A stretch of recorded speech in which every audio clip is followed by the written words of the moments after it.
Bonjour et bienvenue sur ce nouvel épisode du podcast du Growth Hack Club.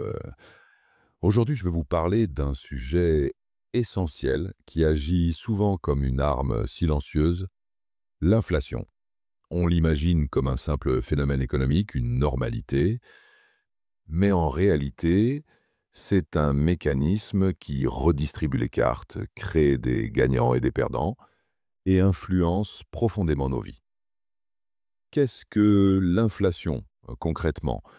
À la base, c'est simple. L'inflation, c'est la baisse du pouvoir d'achat. Avec le même billet, on peut acheter de moins en moins de choses au fil du temps. Mais ce qu'il faut bien comprendre, c'est que cet effet n'est pas égal pour tout le monde. Certains en profitent, d'autres en souffrent. Pourquoi? Parce que ceux qui ont des actifs ou qui savent utiliser la dette intelligemment voient cette dette perdre de sa valeur avec le temps. Pendant ce temps, les salariés, eux, voient la valeur de leur travail stagner, alors que le logement, l'alimentation ou l'énergie deviennent de plus en plus chers. En réalité, ce qui coûte le moins cher, ce n'est pas l'essence ni le pain, c'est le temps de travail humain.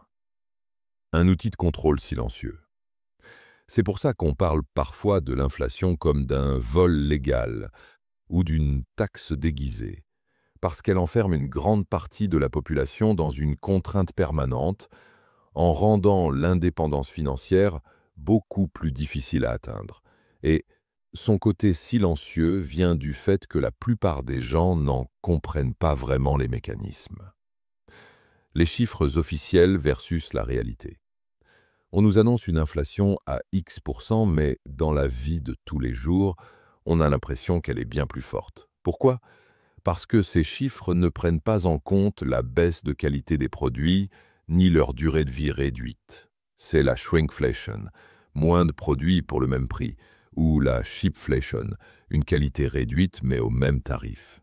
Résultat, l'inflation ressentie est souvent bien plus douloureuse que l'inflation affichée. Les 4 grands leviers de l'inflation. Si on observe bien, il y a 4 mécanismes principaux qui créent de l'inflation.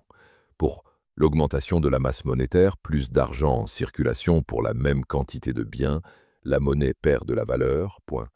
Un choc démographique, plus de population, donc plus de demande, donc hausse des prix, point. La distribution d'argent gratuit, sans création de valeur réelle en face, point.